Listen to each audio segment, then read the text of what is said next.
Roman Travis. Magic Talk. No stone left unturned. As it is with Harold Hillman, our executive coach who joins me here on the Sunday Cafe. G'day, mate. Good morning, Roman. How are you? I need a vacation. I need a holiday. Oh, tell us about it. Tell us about it. I often have to go to a dictionary and look up that word. I don't really know what it means anymore, but we are largely speaking back together now, aren't we? We're in lockdown level 1, but things seem to be back to relative normality. Well, for those that still have jobs, relative normality. Are we less or more productive? Well, look, a common theme that I'm hearing across my client groups is now that people are moving back to working together on site, almost all of them in open space work environments, there's been a noticeable drop-off in the pace of getting things done. Oh, dear. Yeah, unlike when people were working from their home offices or bedrooms with minimal disruptions or interruptions, one of the things that a number of friends and clients and even myself, experienced was just moving things along, getting things done. And a lot of that had to do with the fact that we were cocooned in some cases our home offices, some cases our bedrooms. And this is even the case, even for people who had kids at home while they were in lockdown. They still felt they were more productive because you can sort of contain your kids. You can go give them a good talking to and tell them to sit down for 2 hours while you work. But it's harder to do that when someone is standing over your desk. It's harder to tell them to go away. Yeah, definitely. One of the things I've noticed in recent years is this real trend towards no one has a desk. You arrive at work, you've got no idea where you're going to be sitting. It's hot desking or it's just open plan. Is that still a good idea given that you might be dealing with old snotty fingers Sue who uses her keyboard while picking her nose and then you've got to use it the next day? Do you know what I mean? Yeah, no, I know what you mean. The open space work environments first popped up in the 1950s in Germany, and then, over the next several decades began to culminate in a tidal wave of tearing down walls and offices. A big part of that open space move to open space was associated with the belief that tearing down walls would help facilitate communication, the flow of ideas across teams. There was also the belief that in an open space environment, you can create or promote more of a one team or one culture mentality. But there wasn't a whole lot of empirical data around to support that notion. It just all seemed to make sense, on top of it being cheaper, actually, to just put people in one big room versus creating offices. In 2020, there's some impressive empirical data out there that the pendulum may have swung too far and that we may need to bring it back into more of a moderate zone, not necessarily to rebuild offices, but to be a little bit more deliberate and purposeful about the fact that a number of people, there's a lot of unproductive time associated with working in the same space.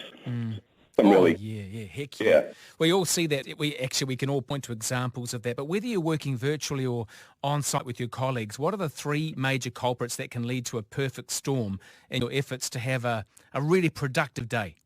Listen to these 3 components, Roman. This is from Atlassian in a 2019 report. In terms of interruptions, you're likely to be interrupted 56 times on an average day at work in an open space environment. Wow. 3 minutes is the average attention span on a task before the next interruption, and that culminates in you spending up to 2 hours every day trying to refocus after all the interruptions. That's 2 hours. The emails, on average, you receive 304 business-related emails each week. You're likely, this is, I found fascinating, you're likely to check your email 36 times every hour while at work. What? And it takes about 16 minutes to get refocused after replying to 2 incoming emails. In other words, what they're making the point is to save a certain space in your day to check emails as opposed to letting them bombard you. And then the third culprit is endless, useless meetings. During lockdown, the meetings were more purposeful, they were more focused, they were more, just on the matter of keeping the business moving along. Most employees, as they migrate back to work in an on-site environment, attend around 65 meetings every month.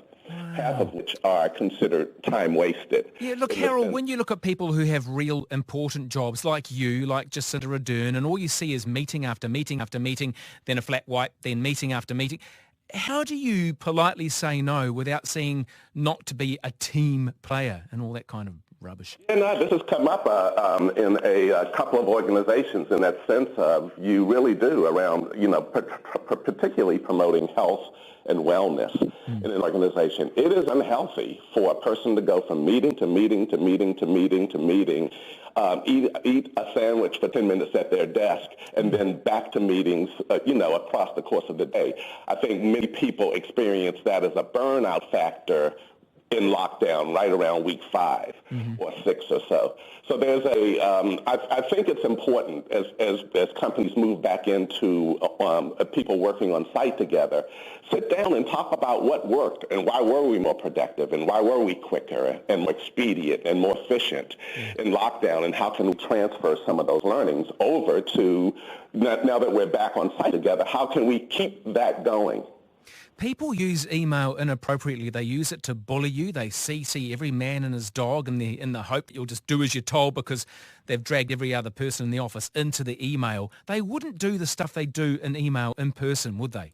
That is exactly right, and that is it is so true. A lot of sort of below the line behavior occurs when you copy people in because you sort of need them to stay in your circle, which then drags other people in, and before you know it, so companies really do need to get across email protocol with respect to who needs to be copied.